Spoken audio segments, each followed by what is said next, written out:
um, his run in the mob and he got set up. Why don't you walk us through maybe prior to in retrospect, how was life before, and tell us about that fateful night. Uh, well, let me just put it this way. When my dad came home from jail, I felt as if I felt as if my dad made a promise. My dad was into his faith. He was into his church. Okay. Um, I felt like my dad had made a promise, if you will, uh, with the Lord, saying that, "Hey, I'm going to try to be a better person." Oh, we're losing you a little bit. We lost you, Bill.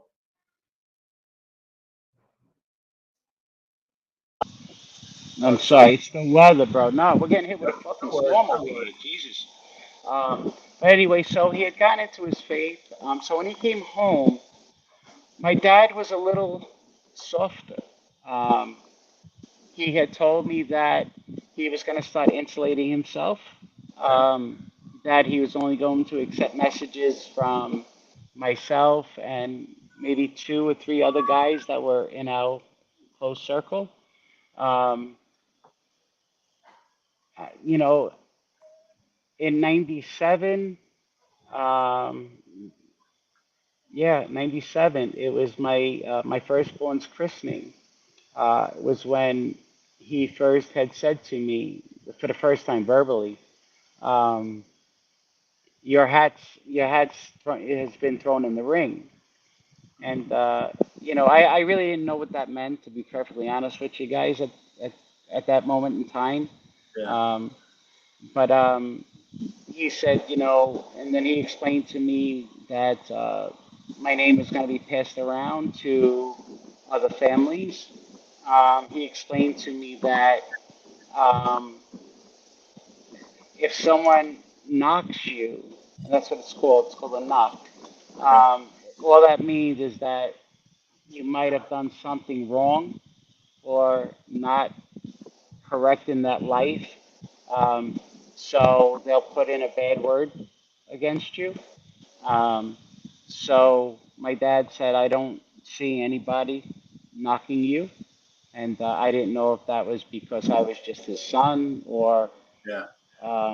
because I'm sure I fucked up a Well, lot. Bill, let me ask you a question, and I've heard this more on the other side. I heard it a little bit here too, but I heard a Mm, lot in Italy, Sicilian coast in Austria, and also the Comor, well, more Sicilian coast in Austria, where when you have a son and you're a guy like your father, Wild Bill, and you amass wealth and you have a name for yourself, you'll make your son to protect. Something happens to your father, it makes you kind of untouchable. They can't go after your assets. They can't screw you. They can't, fuck you over. It protects you also in the street a little bit too, because you're now a yeah. big guy.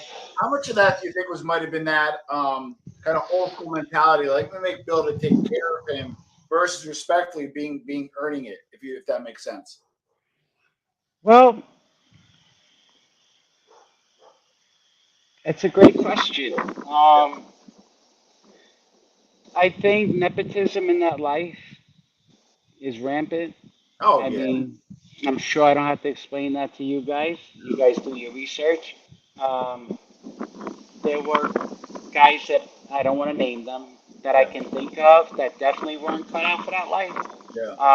But then again, there are a lot of people that might say the same thing about me because I decided to walk away from the life and aid the government and voluntarily, mind you, to find my father. So a lot of guys would say, yeah, nah, he didn't have the makings of a varsity athlete, you know. So Yeah, but you hey, know what? The people who say that, it's an expression from a fictitious TV show for yeah, nobody who never even walked one step in your shoes, let alone a mile. You know what I mean? yeah, one